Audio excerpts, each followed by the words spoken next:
As garantias do Primeiro-Ministro numa comunicação ao país esta noite, à hora dos telejornais. Boa noite, professor Augusto Santos Silva. Neste clima de efervescência... Temos que pôr um pouco de ordem nas coisas. Então, conto consigo, faz favor, ordem nas coisas. Quer começar por onde? A coligação funciona? Temos governo? Não, eu quero começar pela sucessão de destruições a que nós temos assistido desde ontem. Então vamos fazer um relato cronológico dos acontecimentos. Uma análise? Com Que é certeza. para isso que nos pagam. Então comece pelo princípio.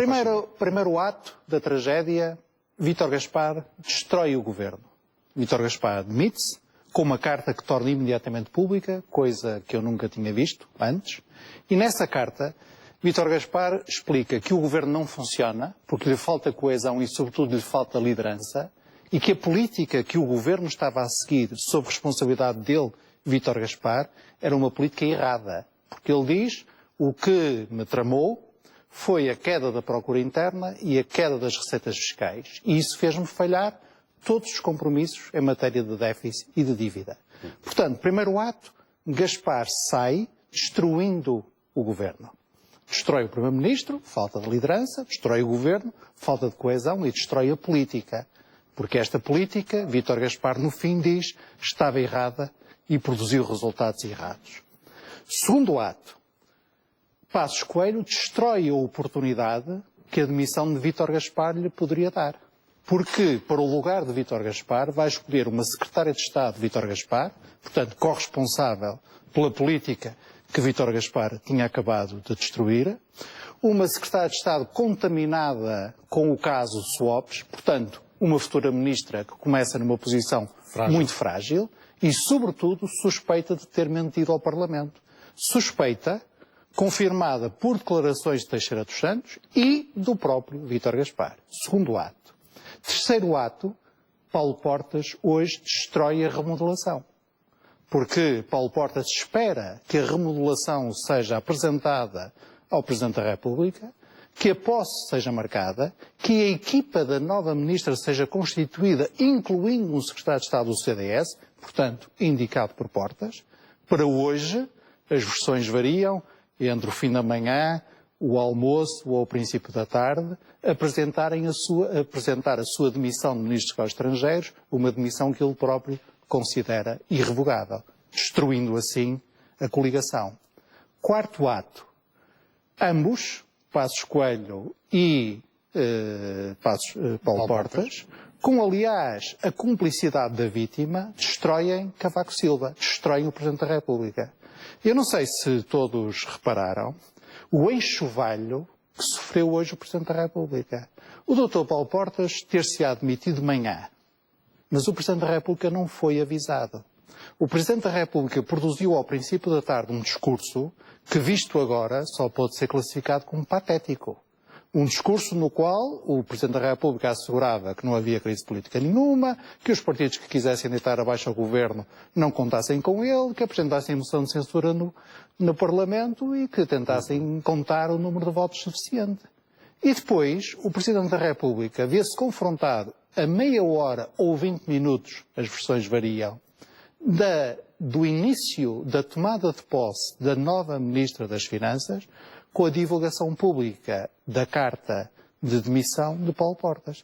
Portanto, 4 atos de uma coisa que seria uma farsa se não fosse uma imensa tragédia para o país. Gaspar destrói o governo, Passos Coelho destrói a oportunidade criada pela demissão de Gaspar, Portas destrói a coligação e ambos destroem a figura do Presidente da República e a função presidencial. Não é que faltam aí uns atos, entretanto? Sim, ainda há umas derivações. Primeira derivação no primeiro ato. Vítor Gaspar, aquele que não era político coisíssima nenhuma, aquele que estava aqui porque queria pagar ao país o enorme esforço que o país fez pagando a educação, afinal foi um cobardolas. Saiu, fugiu, em momentos de dificuldades. E fez questão de avisar o país que já queria fugir há muitos meses atrás. Aliás, no primeiro percalço, a polémica da TSU e depois, no segundo percalço, a decisão do Tribunal Constitucional, a primeira decisão do Tribunal Constitucional, que aliás, como se lembra, foi uma decisão muito politicamente arquitetada de forma a não prejudicar ano passado, a execução orçamental, já Gaspar estava a entregar a cartinha de admissão. Não se compagina muito com aquela aura de que Gaspar se pensava investido, a aura daquele que brilhava no meio de uns parolos, os políticos, que não era político, que sabia o que estava a fazer, que tinha a orientação certa, afinal fugiu, saiu como aos outros, nas dificuldades. Como aos outros não, que houve outros que em momentos de iguais ou maiores dificuldades ficaram e saíram de pé. E aliás um desses deu uma entrevista à TVI na semana passada. Teixeira dos Santos. Depois há, na lógica, no segundo ato, que é a nomeação da senhora Secretária de Estado, há também aí os elementos adjacentes de farsa. Primeiro, é verdade ou não é verdade que o Dr. Paulo Macedo foi sondado para Ministro das Finanças? Segundo, é verdade ou não é verdade que a doutora Maria Luís Albuquerque foi escolhida pelo Primeiro-Ministro em acordo, ou falando, ou em concordância com o líder do CDS-PP? Se houve discordâncias entre os dois, que falaram a propósito da nomeação da Ministra das Finanças, porque é que o Presidente da República não foi avisado dessas discordâncias? Como é que o Primeiro-Ministro escolhe para a Ministra das Finanças uma pessoa tão fragilizada como estava a doutora Maria Luís Albuquerque, que aliás foi depois escolher para Secretário de Estado, naquela lógica de diretores-gerais, que aliás já está, é Secretário de Estado, foi adjunto de vários governos, incluindo do primeiro governo José Sócrates. Não sei como é que o novo Secretário de Estado do Orçamento vai protestar contra qualquer coisa que ele ache que foi feita mal no primeiro governo José Sócrates. E o Secretário de Estado que substitui o Secretário de Estado do Tesouro, o novo Secretário de Estado do Tesouro, era diretor financeiro das Estradas de Portugal e ele próprio envolvido na negociação de PPPs. Não sei com que cara vai criticar, ou iria criticar, as PPPs, porque nenhum deles vai fazer evidentemente nada. E depois, na manobra de Paulo Portas, há, em primeiro lugar, um elemento um tom de traição, que é, aliás, habitual na conduta do Dr. Paulo Portas, que me parece dever ser assinalado. Quer dizer, bom, se o... Não foi uma nova fronteira que Paulo Portas não aceitou que fosse ultrapassada esta nova fronteira? E porquê é que Paulo Portas escolheu o dia de hoje para que essa fronteira ficasse clara quando ela foi decidida pelo Governo, pelo Primeiro-Ministro ontem?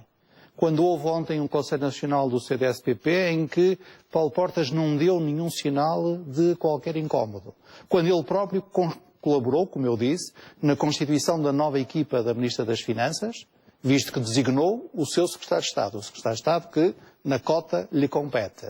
Porque é que hoje, aparentemente, confirma-o aliás a Presidência da República, o Presidente da República não foi avisado nem por Portas, que se demitiu, nem por Passos Coelho, a quem Portas comunicou o pedido de demissão.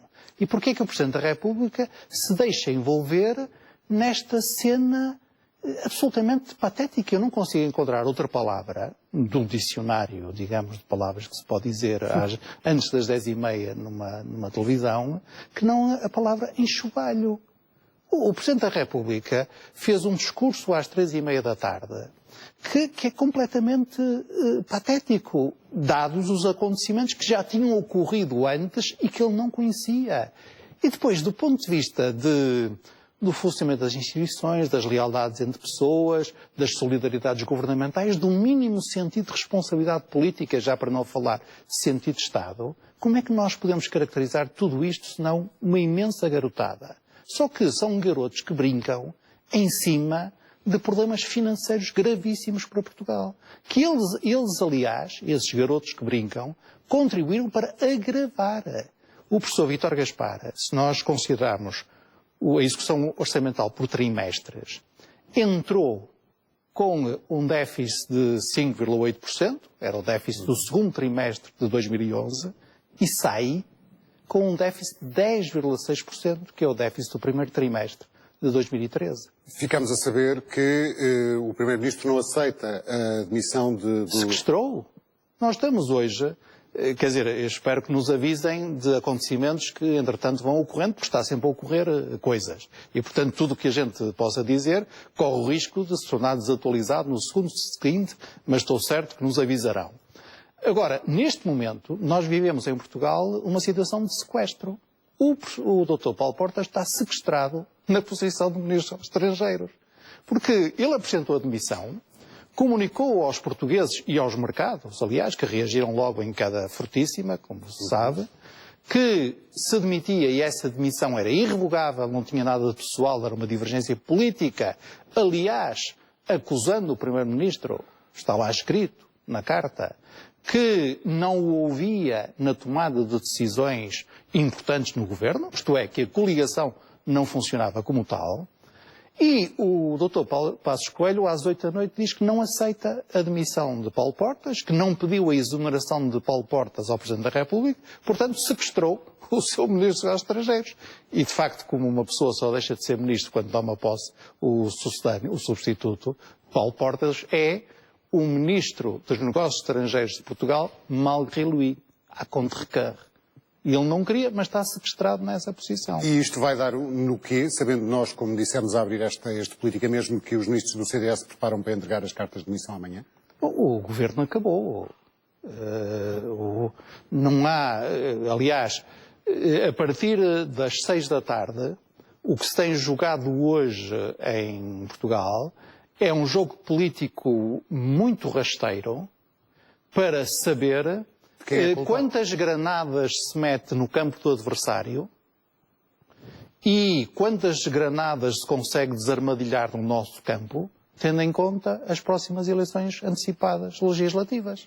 Não se consegue manter um casamento contra a vontade de um dos cônjuges, é essa a sua ideia? Nem dos Apesar dois, do formalismo... contra a vontade dos dois cônjuges, porque de todo este emaranhado de factos e esta contradição de versões, nós podemos retirar uma lição singela. O CDS opôs-se a que a doutora Maria Luísa Albuquerque fosse designada Ministra de Estado e das Finanças, isto é, o CDS opôs-se a que a remodelação não o fosse, e fosse apenas uma solução de pura continuidade, e o PSD não aceitou essa posição do CDS. Portanto, digamos que há falta de empenhamento na coligação de parte a parte. Ou seja, o que vai acontecer agora, o que devia acontecer do seu ponto de vista era o Presidente dissolver a Assembleia da República? Repara, tudo isto faz lembrar... Presumo que acho que as instituições não está salvaguardada a normalidade das instituições, que é uma condição sine qua non, não é? Que de resto justificou o que fez Jorge Sampaio, como Se nós quisermos encontrar exatamente equivalentes, teríamos que ir àquela semana de outubro ou novembro de 2004, na qual o Primeiro-Ministro Santana Lopes queria fazer, já não me lembro se eram 2, se eram 3 remodelações na mesma semana. Mas este caso tem uma agravante. É que o Dr. Santana Lopes, na altura, não provocou nenhum enxovalho, não fez passar o então Presidente da República por nenhum enxovalho. Ao passo que estes, de que nós estamos a falar hoje, eu não sei se lhes posso chamar estadistas, fizeram passar o Presidente da República por 2 enxovalhos no mesmo dia, porque aquela tomada de posse da nova Ministra das Finanças, que parecia... A tomada de posse significa um início e aquilo parecia uma cerimónia fúnebre. Aquela tomada de posse, até do ponto de vista visual, da imagem, é uma coisa terrível. Terrível para os intervenientes e terrível para as instituições que os intervenientes representam. E depois, estas garotices não estão a passar no recreio de uma escola primária ou secundária. Estas garotices estão-se a passar ao mais alto nível de um Estado que está sob assistência externa e está num processo de consolidação orçamental violentíssimo e numa crise económica e social profundíssima. Ou seja, Vem o Sr. Primeiro-Ministro às 8 da noite falar em patriotismo? É uma coisa inacreditável. Portanto, eu imagino que qualquer outro Presidente da República estaria a tirar as consequências evidentes disto e, portanto, não esperaria pelo desenrolar das pequenas cenas de lançar granadas para o quintal do vizinho e devolver as granadas que o vizinho tenha lançado para o nosso quintal, que se estão a preparar para os próximos dias e cortaria cerce isto. Ou tomando ele conta disto, portanto, patrocinando um governo da sua iniciativa, já se viu que o Presidente da República tem recusado sistematicamente esse risco, também é um enorme risco para ele, e tem produzido uma teoria absolutamente minimalista dos seus poderes e das suas responsabilidades em matéria de intervenção. Ou então, convoca eleições antecipadas. Não vejo outra solução. O que é que nós podemos assistir? O Dr. Passos Coelho disse, eu sequestro, eu não o deixo sair, parece aquelas famílias que entram em processo de estruturação e um dos cônjuges quer sair e o outro barra-lhe a saída e não o deixa sair, e há assim umas cenas de faca e alguidar. O Dr. Passos Coelho disse aos portugueses, eu vou conversar com o CDS, vamos levar isto a bem, se não levarmos isto a bem, vamos clarificar, portanto está a preparar provavelmente uma moção de confiança no Parlamento. Não me admiraria que o Dr. Paulo Portas, estaticista como é, respondesse com uma coisa do tipo, eu continuo disponível para o Governo, não pode ser com este Primeiro-Ministro, nem pode ser com esta linha política, mas estou disponível para uma solução patrocinada pelo Presidente da República ou com o Primeiro-Ministro do PSD, outro Primeiro-Ministro e até desejavelmente com a participação do PS. O Dr. Paulo Portas já fez essa cena, se lembra, em 2010, quando virado para o engenheiro José Sócrates disse saia você e o PS que nomeie outro Primeiro-Ministro que nós até entramos. Portanto, não me admiraria que se sucedessem nos próximos dias essas cenas, mas evidentemente não há condições mínimas de confiança, até de confiança recíproca, de credibilidade junto do país, de legitimidade social e política desta coligação e deste governo e desta solução que passa pelo PSD e o CDS e, portanto, mais mês, menos mês, nós teremos eleições antecipadas. A não ser que o Presidente da República nos surpreenda. Agora, o governo da iniciativa presidencial. Agora, o que é que o PSD quer fazer com esta tática de demorar, de não ocorrer a demissão do governo já hoje?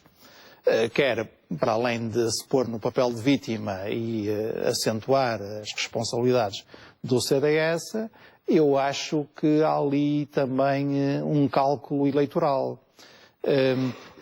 Neste momento, as eleições legislativas, que têm que ser marcadas pelo Presidente da República, se não me falha a memória, com 55 dias de antecedência mínima, poderiam ser marcadas de forma a coincidirem com as eleições autárquicas.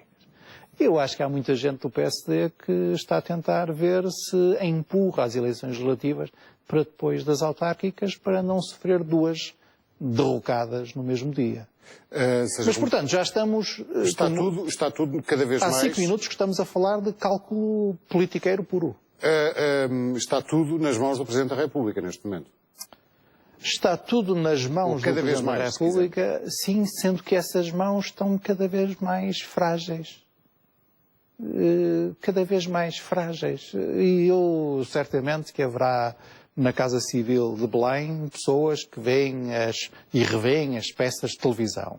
Imagino o sentimento dessas pessoas a reverem as peças de televisão em que hoje figurou o Presidente da República. E o PS e a oposição, Sr. António José Seguro veio repetir que o PS quer a demissão do Governo e eleições antecipadas. Sim, aliás, o que há a notar do ponto de vista analítico na intervenção do secretário-geral do Partido Socialista é que ele não foi tão duro ou tão pressionante como poderia ser com o Presidente da República. O Partido Socialista acaba por ser, dos 3 grandes partidos, aquele que hoje mais poupa a figura do Presidente da República e mais margem de liberdade lhe quer deixar. Agora, é evidente que qualquer partido da oposição só pode pedir hoje eleições antecipadas. Não são também de admirar, não é de admirar a sucessão de personalidades do PSD que ao longo de ontem e de hoje dizem também, do PSD, do CDS, isto só lá vai com eleições antecipadas. Não me admiraria que os parceiros sociais que ainda não verbalizaram a exigência de eleições antecipadas, por exemplo, o GT, o viessem a fazer. O dirigente da CAP quase que chegou a esse ponto na entrevista que deu no domingo passado. Repara, a questão já não se coloca por responsabilidade deste governo e em particular todos estes acontecimentos que eu tentei descrever aqui como uma sucessão de destruições, por culpa deste governo. O que está em causa em futuras eleições ou no futuro próximo do país já não é apenas a orientação política. Já não é apenas o diálogo entre alternativas. O que está em causa também é, para além disso, das questões de orientação política, as questões da credibilidade, da competência, da seriedade e, como é que se diz, da fiabilidade mínima daqueles a quem o país confia a governação. Já estamos nesse nível. Qual é o impacto desta sucessão de atos, como o Sr. Professor chamou, junto da Troika, da qual dependemos financeiramente ainda? É devastadora, junto da Troika, junto dos mercados financeiros, junto da opinião pública portuguesa. É um impacto absolutamente devastador. Eu, aliás, não sei se o professor Vítor Gaspar, o Dr. Passos Coelho, o Dr. Paulo Portas medem as consequências do que estão a fazer, ou fizeram. Porque o impacto é devastador e não os atinge apenas a eles. Se os atingisse apenas a eles, haveria gente que até abriria uma garrafa de champanhe. Atinge a posição portuguesa, o rating, portanto, a reputação da República Portuguesa, a nossa capacidade de renegociar nas melhores condições possíveis, como dizia o Dr. Portas aqui há uma semana, de reajustar nas melhores condições possíveis o programa de ajustamento. Porque eu percebo bem o que pode ter agudizado a percepção do professor Vítor Gaspar. Como nós aqui dissemos, o modo como foi resolvida ou foi suspenso o conflito com os professores era um modo que tinha como predador fundamental o Ministro das Finanças. Evidentemente que a partir do momento em que, em relação aos professores, se diz esqueçam porque o aumento do horário de trabalho é fingir, esqueçam porque a mobilidade especial ou o regime de requalificação pode ser adiado para as calendas, e esqueçam porque nós, com aquela medida esdrúxula sobre os horários zero, nós até vamos criar mais vagas para o ano. Evidentemente que a partir do momento em que se disse isso aos professores, os enfermeiros, os quadros técnicos, os polícias, os militares, porque é que não hão de pensar da mesma forma? E exigir da mesma forma? Portanto, e eu percebo bem, e julgo que quando o professor Vítor Gaspar diz falta de liderança política, está-se a referir a acontecimentos como esses. Mas o encadeamento deles coloca neste momento em Portugal, não só como premente, não só a questão da orientação política, isto é, vamos seguir ou não a proposta de António José Seguro de colocar em cima da mesa, junto das instâncias europeias, a renegociação do programa de ajustamento, com as propostas que ele tem apresentado. Isto é, alinhando, juntamente, aliás, com os seus parceiros europeus, na ideia do Fundo de Redenção da Dívida, isto é, Portugal paga 60% da dívida, paga toda a dívida, mas acima de 60% paga a sua parte dentro de um bolo e, portanto, os juros baixam radicalmente.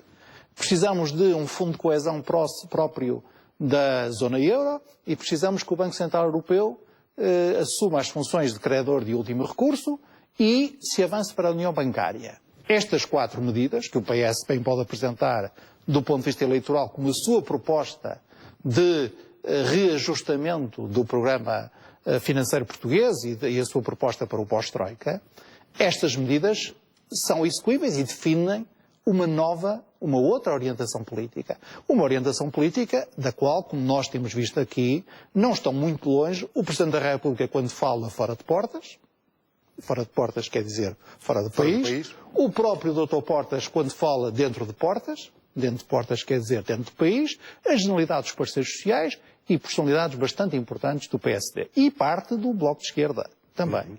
Portanto, mas já não é apenas uma nova orientação política. É questão de saber se o país sobrevive a continuar nas rédeas, no leme, uma equipa que se destrói desta maneira à nossa frente. Passos Coelho disse na comunicação ao país que era por causa da estabilidade que mantinha as coisas como estão, que não aceitava a exoneração e que ia tentar reganhar a confiança ou contribuir para uma maior confiança. Pois, talvez em nome da estabilidade já ele tivesse podido sequestrar o professor Vítor Gaspar. Se vamos por aí pela estabilidade. Repara, isto também compara muito mal com o que aconteceu num outro período muito difícil, que foi o período de março, abril, maio de 2011 em Portugal.